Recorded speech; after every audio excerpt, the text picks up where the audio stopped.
दोस्तों स्वागत है आपका हमारे चैनल मूवी सीन्स में। एक बात बताइए, आप अनजान लोगों के साथ एक घर में फंस जाएं और निकलने के लिए एक को मरना होगा, क्या आप खुद को मारोगे? आप सोच कर रखिए, तब तक हम इस ट्विस्ट से भरी कहानी डेथ्स रोलेट को शुरू करते हैं। इस मूवी की शुरुआत में हम देखते हैं कि कुछ बेहोश लोगों की एक जगह पर आंख खुलती है। उन सब लोगों के हाथ बंधे हुए थे, तो वो सब लोग एक दूसरे के हाथ खोलते हैं। जब वो लोग खिड़की पर आते हैं तो उन्हें पता चलता है कि वो लोग एक बहुत बड़े आइलैंड में हैं। ये सब एक दूसरे को नहीं जानते। साइमन दरवाजा खोलने की कोशिश करता है लेकिन वो खुलता नहीं। वो कहता है कि हम लोग यहाँ पर फंस चुके हैं और वहाँ पर रखा हुआ पानी पीने लगता है।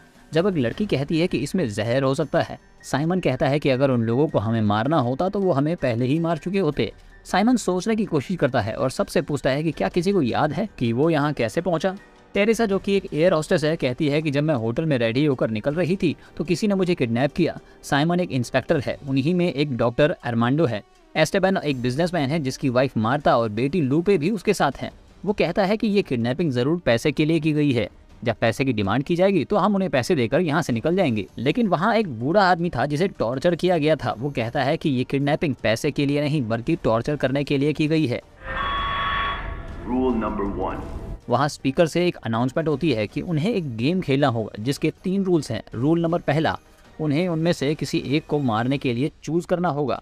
जिसे चूज किया गया है वो भी खुद मरने के लिए एग्री होना चाहिए। रूल नंबर तीसरा, कोई खुद को मारने के लिए ऑफर नहीं कर सकता।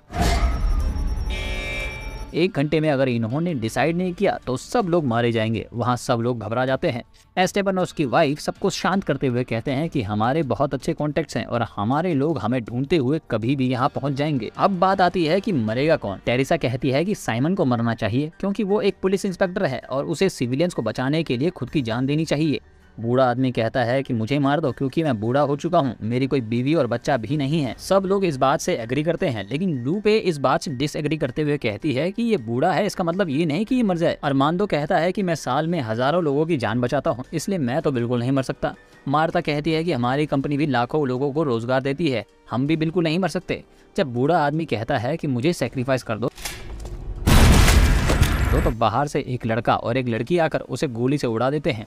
फिर एक अनाउंसमेंट होती है कि 3rd रूल वायलेट किया गया है, कोई भी खुद को सेक्रीफाइस करने का प्रपोजल नहीं रख सकता।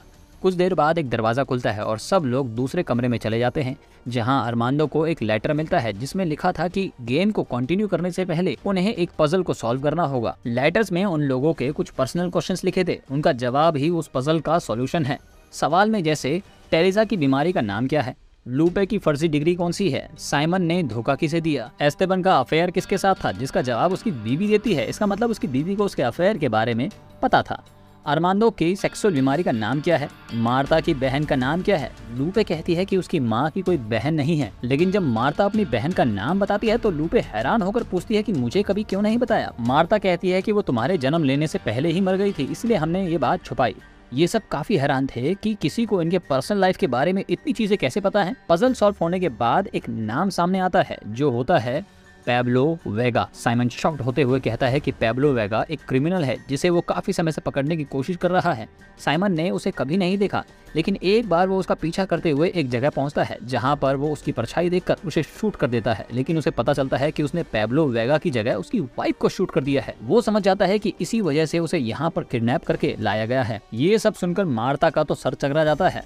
डॉक्टर अरमांडो कन्फेस करता है कि पैब्लो की माँ उसके हॉस्पिटल में मरी थी जिसका इलाज वो ठीक से नहीं कर पाया था। वो समझ जाता है कि इसी वजह से वो यहाँ पर है। अब ये सुनकर टेरेसा कन्फेस करती है कि पैब्लो की माँ का एक्सीडेंट उसकी कार से ही हुआ था, लेकिन वो उस समय जिंदा थी। डॉक्टर पैब्लो की माँ की डेथ के लिए उसे ब्लेम करते हुए कहता है कि इस लड़के ने तुम्हारी माँ को मारा है, इसे मार दो और हम सबको जाने दो। वहाँ एक अनाउंसमेंट होती है जिसमें बताया जाता है कि डॉक्टर अरमांडो पैब्लो की माँ को बचा सकता था लेकिन जानबूझ के उसने उसे मरने दिया, जिससे ये साबित हो जाता है कि साइमन, अरमांडो और टेरेसा किसी न किसी वजह से गिल्टी हैं। अब एस्तेमान कहता है कि हम तीनों में से कोई एक दूसरे के लिए वोट तो करेगा नहीं, तो तुम तीनों में से किसी को मरने का डिसाइड करना होगा। साइमन कहता है कि ऐसा नहीं है, हम सब लोग किसी न किसी तरह पैब्लो के हर्ट होने का रीजन है, तुम तीनों के पास भी जरूर कोई रीजन है जो तुम छुपा रहे हो। एस्तेबन इस बात को इनकार करने लगता है लेकिन उसकी वाइफ कहती है कि पैब्लो की माँ कभी हमारी सर्वेंट हुआ करती थी और वो प्रेग्नेंट होकर वहाँ से चली गई थी। तो ये अनुमान लगाया जाता है कि जरूर एस्तेबान ने उसका रेप करके उसे प्रेग्नेंट कर दिया था। तभी अगला दरवाजा खुलता है और सब लोग उस तरफ जाते हैं जहाँ ढेर सारी फोटोज थी। एक अनाउंसमेंट होती है कि इन फोटोज में ही सच छुपा हुआ है,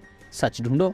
ये सब फोटोज पैब्लो की लाइफ की है, जहाँ कॉलेज, वैकेशंस वगैरह की फोटोज थी। टेरेसा अपने बेटे के बारे में सोचते हुए रोने लगती है और लूपे को बताती है कि उसका बेटा अपने पापा के साथ यहाँ से काफी दूर रहता है और वो वहाँ पर अकेले रहती है। वो उसे अच्छी एजुकेशन दिलवाना चाहती है। लूपे ये बात जाकर अपने पेरेंट्स को बता देती है। अब देखो आता है कहानी में एक ट्विस्ट। तभी अरमांडो को एक फोटो मिलती है जिसमें पैब्लो की मम्मी मार्ता और उसके हस्बैंड के साथ थी, जिससे ये पता चल जाता है कि पैब्लो की माँ और कोई नहीं बल्कि मार्ता की बहन ही थी।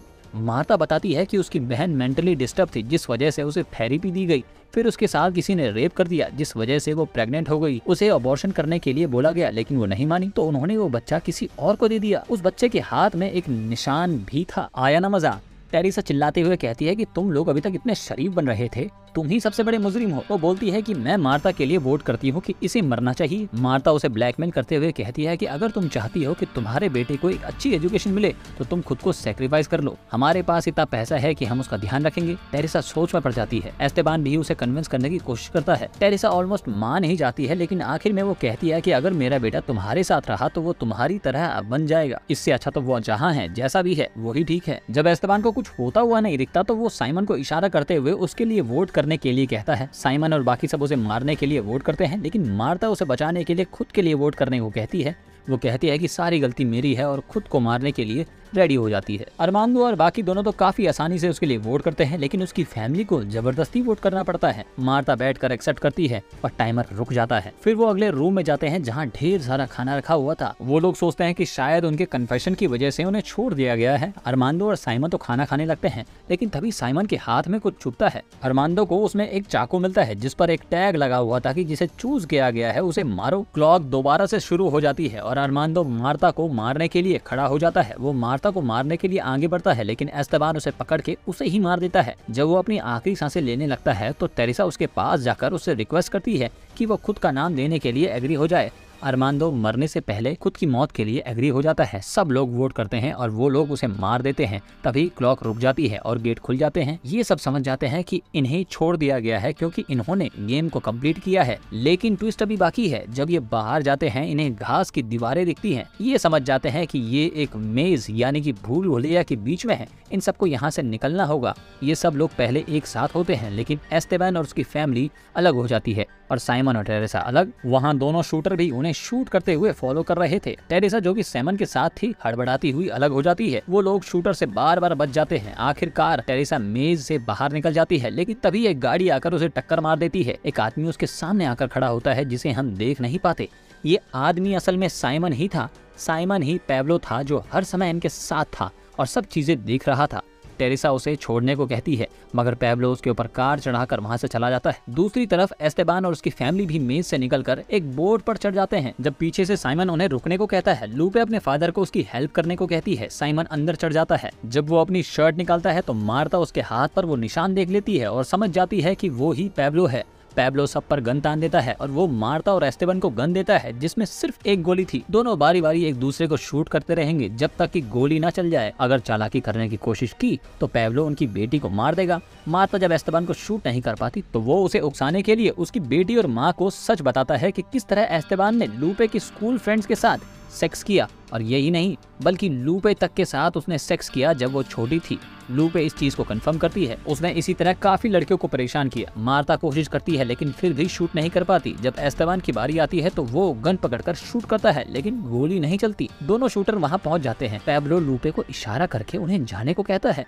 लूपे उन्हें साइन लैंग्वेज में इशारा करती है और वो लोग चले जाते हैं। देखिए अभी ट्विस्ट बाकी है। अब हमें पता चलता है कि लूपे भी शुरू से पैब्लो के साथ मिली हुई थी, क्योंकि उसे अपने फादर से इस बात की नफरत थी कि वो लूपे को इस नजर से देखता था। उसे उसके पेरेंट्स के बारे में सब कुछ पता था। वो काफी अकेला फील करती थी। जब पैब्लो ने उसे सब कुछ सच बताया तो उसने उसका साथ देने का सोचा। लूपे उसको शूट करने की कोशिश करती है लेकिन कर नहीं पाती। पैब्लो उसे शूट करता है और मार्ता को इलेक्ट्रिक शॉक देता है, वैसे ही जैसे उसने पैब्लो की माँ को दिए थे। वो सब बॉडीज को दफना देता है और इसी के साथ ये मूवी यहीं पर खत्म हो जाती है। अगर आप ऐसी सिचुएशन में फंस जाए तो क्या आप खुद को सेक्रीफाइस करेंगे? कमेंट करके बताएं और वीडियो को लाइक और चैनल को सब्सक्राइब किए बिना आप नहीं जाएंगे। देखने के लिए बहुत बहुत शुक्रिया।